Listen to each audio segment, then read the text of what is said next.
আসসালামু আলাইকুম। আজকে হাতে বানাবো টক মিষ্টি তেঁতুলের আচার। এখানে আমি 1 কেজি তেঁতুল নিয়েছি। তেঁতুলগুলো হচ্ছে আমার এই তো দেখেন আপনি নিয়ে নিয়েছি। এখন হাতে নিয়ে সুন্দর করে তেঁতুলের যে আঁশগুলো আছে সে আঁশগুলো ফেলে দিব। তারপর হচ্ছে তেঁতুলের টক মিষ্টি আচারটা বানাবো। তেঁতুলের আচারটা বানানোর উদ্দেশ্য হচ্ছে এখন প্রচুর গরম, যেহেতু সিজন বেশি দিন হয় নাই তেঁতুলের আচারের, তেঁতুল পাকা হয়েছে পৌষ মাসেই তেঁতুল পেকেছে, 2-3 মাস হয়ে গেছে। তো এটা হচ্ছে এই সিজনের তেঁতুল। এই তেঁতুলের আচারটা বানাবো যাদের ঘরে অনেক হাই প্রেশার আছে, যারা আচার পছন্দ করে তাদের জন্য ভালো লাগবে এই তেঁতুলের আচারটা। এটা কিন্তু আলু বোখারার মতো হবে, টক মিষ্টি তেঁতুলের আচার। তো এটা ভাত খিচুড়ি সব কিছুর সাথে খাওয়া যাবে। তো এই জন্যই আচারটা বানিয়ে নিচ্ছি। তেঁতুলের আচারটা বানাবো, এই আচারটা তেঁতুলটা আমি একটু আধা কাপ 1 কাপ পানির মতো দিয়ে তারপর এটা চেটকে রাখছি।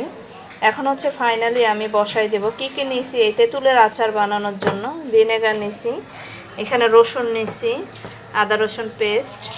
ফাইনালি এখানে তেলে দারচিনি এলাচ তেজপাতা দিয়ে দিছি, আপনার ঝাল পরিমাণ মতো দিয়ে দিবেন। আমি এখানে রসুনগুলো ঢেলে দিলাম।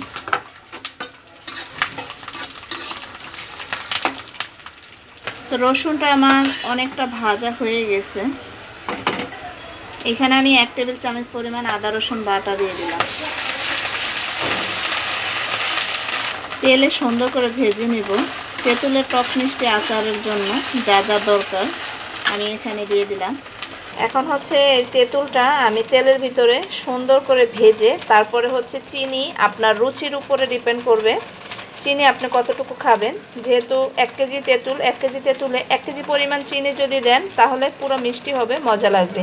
আর যদি টক মিষ্টি করতে চান তাহলে 3 পোয়া চিনি দিবেন। তো আমি 3 পোয়া চিনি দিব, টক মিষ্টি করব। তো চলেন যাই। তো এখন হচ্ছে তেঁতুলটা আমি দিয়ে দিচ্ছি। তেঁতুলটা তেলে সুন্দর করে ভেজে নেব। অর্ধেক দিলাম, অর্ধেক দিয়ে তেলে আমি সুন্দর করে একটু ভেজে নিই। রসুন দিলে কিন্তু তেঁতুলের আচারের মজাটা বেড়ে যায়।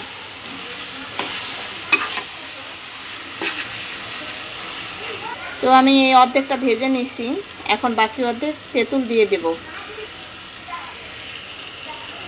পুরো তেঁতুলটা আমার দেওয়া হয়ে গেছে। এখন আমি তেলে সুন্দর করে ভাজবো। তারপরে এখানে আমি চিনি অ্যাড করব।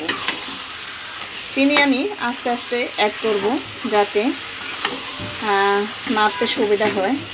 আমি কিন্তু এই আচারটায় চিনি এখনও ব্যবহার করি নাই, চিনি দিব। এই যে দেখেন এখানে আমি 1 কেজি চিনি নিয়েছি।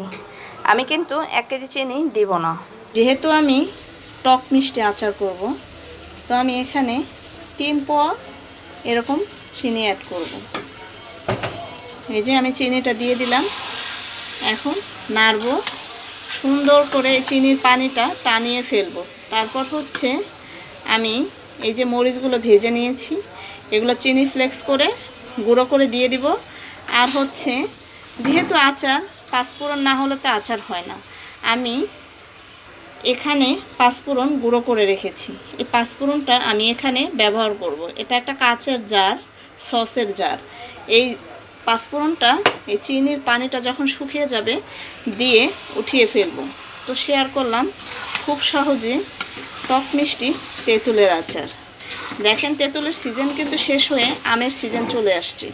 তো এখন আমি এই তেঁতুলের আচারটা বানিয়ে রাখছি। যাদের প্রেশার, হাই প্রেশার, ঘরে একটু তেঁতুলের আচার থাকলে এটা কিন্তু অনেক কাজে লাগে। আপনারা আমার মতো ব্যবহার করতে পারেন বুদ্ধিটা। তো কেমন লাগলো অবশ্যই ভিডিওটি ভালো লাগলে লাইক কমেন্ট শেয়ার করে সবাই কমেন্টস করে জানাবেন আমার টক মিষ্টি তেঁতুলের আচারের রেসিপিটা। এই তো শেয়ার করলাম। আল্লাহ হাফিজ, আসসালামু আলাইকুম। এই তো আমার আচার বানানো শেষ। আমি হচ্ছে এই বয়মে ভরে রেখেছি, এই বয়মে ভরে রেখেছি। এটা দেখেন লোভনীয় তেঁতুলের আচার। এটা 1 বয়ম রাখছি, এটা 1 বয়ম আছে, অবশিষ্ট এতটুকু আছে। চাইলে আপনারা এরকম করে টক মিষ্টি আমের আচার বানিয়ে খেতে পারেন, সিজন আছে এখনও।